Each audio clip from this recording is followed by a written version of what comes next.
Yeah, that's a good question. You know, I don't know how many of you have co-founders, but you know, Eric and I are a really great team. He ends up doing, you know, leading engineering, and I basically was like, dude, you're the best engineer I've ever met. I'll do everything else. And so he leads engineering, and then I'll be out sort of interfacing with clients and whatnot. A lot of it we do is inbound, but then we'll also, you know, going to events, working through agencies, big agencies. You could cultivate a relationship with something like OMD, WPP, any of those, right? Their business is knowing about what brands want to do each year. And those brands will have some amount allocated to their traditional spend, and then some amount allocated to more experimental stuff. And so for us, we've taken to basically having a whole suite of like one sheets of things we know we want to build for ourselves, and then being able to then take those and say, oh, yeah, interesting. Pepsi wants to get into this space. This looks like something that would be a good fit. And then we end up with something that we wanted built anyway. And so that's been kind of those have both been good approaches for us. Does that answer your question, kind of? Yeah, okay. I want to know, how do you guys go about generating ideas for content? So like for all the projects you do? Yeah. So one of my favorites is getting a cross-disciplinary group together. So, you know, on the whole thread of random input, the more you can get people who think differently together as you sort of spitball ideas and think of things. So you've got your creative director, we've got a physicist, we've got a unicyclist, we got, you know, sort of all sorts of weirdos. And then out of that, you end up with kind of, again, sort of more perspectives. You know, I'm a firm believer that creativity comes at the intersection of domains. You're like trying to solve one problem for your company, and you're wandering around the packaging convention, and some like innovation in packaging might just somehow apply to your industry, right? Like oftentimes something, you know, there's just this period of time before things, you know, are applied across the board. And so being able to sort of see it in one place and say, gosh, if I switch this just slightly, this is going to work really well. I met with a woman yesterday who is basically adapting a voting solution to a new style, a new way she wants to teach. So she took software made for a completely unrelated industry, but it just happened to share characteristics with, you know, where it was that she wanted to go. So cross-disciplinary is a big one for us. Yeah. Awesome, folks. Oh, yeah. Sorry, another one.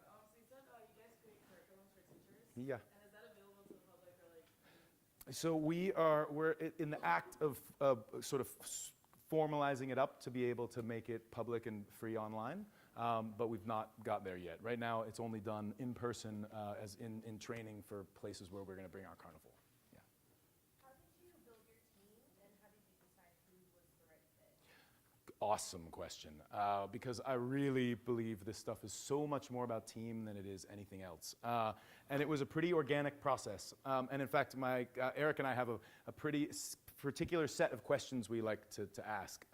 One of which is, what do you do on the weekends? Right? And that's really revealing, because the people who are like, oh, I go to the movies and I like, you know, hang out with my girlfriend, we're sort of like, meh, you know, because what happens is if you're passionate about anything, it demonstrates the capacity for passion, right? And so maybe they'll be able to bring that to your operation.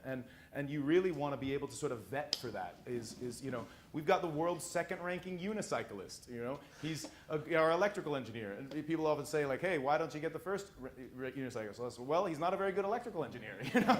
But like to have sort of side projects and things that make them interesting. Generally, you know, interesting people are interested, you know, in life, you know, and so we really try to filter for that. The assumption is you like can do the role that we're hiring you for, social media, engineering, fabrication, whatever. But the sort of demonstration of capacity for passion is a huge filter for us. And then as far as recruiting, talk to tons of people, and in fact, be really diligent with your Rolodex. You might not need an awesome accountant right now, but like, capture that person, put them in your Apple Notes or whatever, and note, you know, where you met them and why they're awesome. Because at the time that you need that accountant, you'll wish that you had been sort of thought about this more concretely, more carefully. So we have an active roster of people that we keep, a huge Google Doc of fabricators in New York and, you know, fashion designers in LA, and people who, we're only, you know, 25, 26 people, but we know exactly the seamstress that we'll call. We don't need a full-time seamstress, but we sort of are, know that they can deliver, know that they're capable. And so having sort of that active list of people to call on ends up being super powerful. I really believe part of the sort of future of work is everybody sort of as their own corporation and sort of ad hoc. I mean, frankly, the way that Hollywood has operated for years, which is, each movie is its own company, and there's sort of this massive network of freelancers that spin up for, 6 months, 2 years, 5 years in order to do a thing, and then they all go out again and they spin up for another thing. And increasingly, that's what's happening, right? For every one of these companies, like, hey, who's that super awesome iOS guy? Great, let's get him in. And who's that really amazing CFO? Awesome. We're all going to do it for 5 years, and then we're all going to disperse again. So having an active list of that crew ends up being super valuable. One more.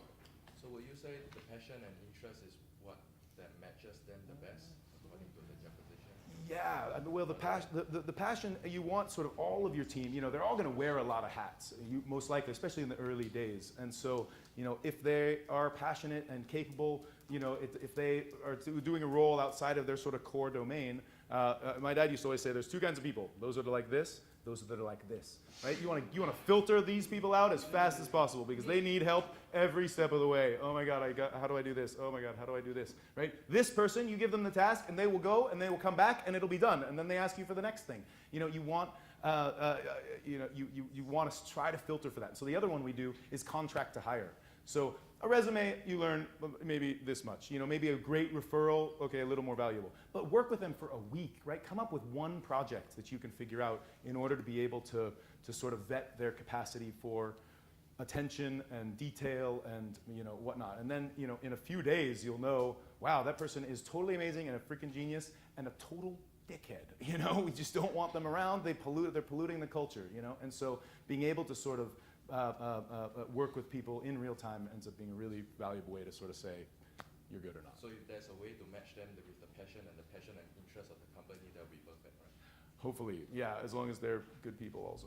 That's something I'm working on right now, is like matching recruiting based on the passion rather than just qualification. Yeah, neat. I mean, that is great. And frankly, being able to just sort of vet like grit, determination. Like, are you a hard worker and ready to, say when you don't know, but work hard when you do? And yeah, it'd be interesting to try to codify that into some sort of algorithm.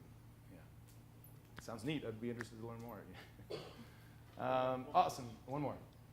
What's your business model like? How do you determine what to charge and how do you figure that out? That's Yeah.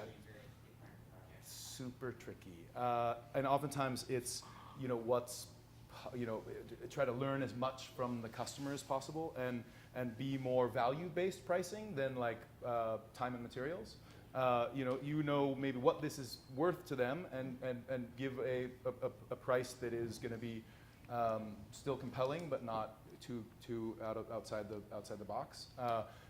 Have the floor be your time and materials, but then do it value based so that sort of you're bringing something to the table that they obviously don't have, and it's worth some. Try to estimate what that X amount is that is worth for them, and so that will sort of back into it that way. So to answer your question? Yeah.